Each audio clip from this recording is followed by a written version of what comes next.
श्री गणेशाय नमः। श्री स्वामी समर्थ श्री गुरुदेव दत्त महाराज की जय। जय श्री भोलेनाथ, जय श्री शिवशंकराय नमः। आज आपण श्री शिवलीलामृत अध्याय 14वा कथासार वाचणार आहोत। सूत पुढे सांगू लागले, सज्जन हो, अशा प्रकारे शिव पार्वतीचा विवाह होऊन कार्तिक स्वामी जन्माला आले व गजाननासह ते सहकुटुंब कैलास पर्वतावर राहू लागले व दोघा पुत्राचे बाळ लीला पाहून मनोरंजन करू लागले। एके दिवशी शिव शंकर पार्वती सारीपाट खेळत असता अकस्मात नारद आले। हे पणाशिवाय खेळताना पाहून नारद म्हणाले, काहीतरी पण लावून खेळा। जो जिंकेल त्यांनी आपल्या जवळील वस्तू द्यायची पण ठरला। एकामागे एक डावात पार्वतीने शंकराकडील व्याघ्रांबर, गजचर्म, आयुधे, भूषणे आदी सर्व जिंकून शंकर दिगंबर झाले। हे पाहून नारद हसले व शंकर रुसले आणि लपून बसले।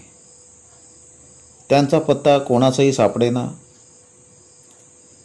पार्वतीने खूप शोधले।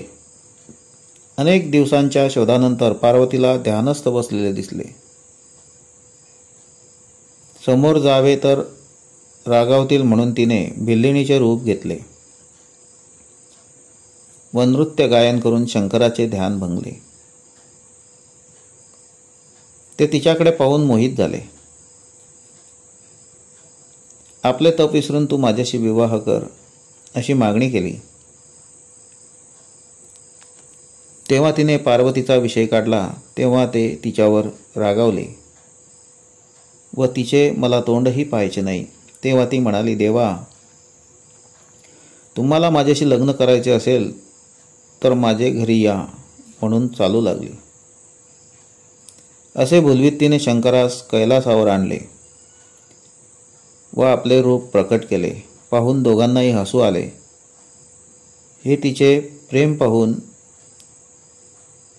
त्यांनी प्रेमाने आपल्या जवळ घेतले। नंतर सुताने पुढील कथेस प्रारंभ केला।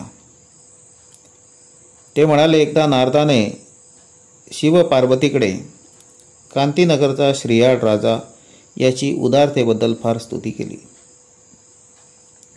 हे ऐकून शंकराने त्याची परीक्षा घेण्यासाठी अदितीचे घाणेरडे रूप घेऊन दारात उभा राहून हाक मारली। श्रीयाळ व त्याची पत्नी चांगुना यांनी त्यांचे स्वागत केले। हे पाहून त्याने मला इच्छा भोजन द्या, नाहीतर तुमचे सत्व घेऊन जाईल। त्याची पूजा करून इच्छा विचारले तेव्हा त्यांनी मला नरमासाचे भोजन द्यावे हवे आहे, हेही तुमच्या 5 वर्षाच्या श्रीयाळ बाळाचे, व तेही काही शोक दुःख न करता पाहिजे आहे। हे अतिथीचे वचन ऐकून सर्व थक्क झाले। तरी पण धीर धरून सर्व दुःख विसावरून व भोजन देण्यासाठी चांगुणेने चिलयास हाक मारली व सर्व हकीकत सांगितली। हे ऐकून तोही अतिथीला संतुष्ट करण्यासाठी मरणास तयार झाला।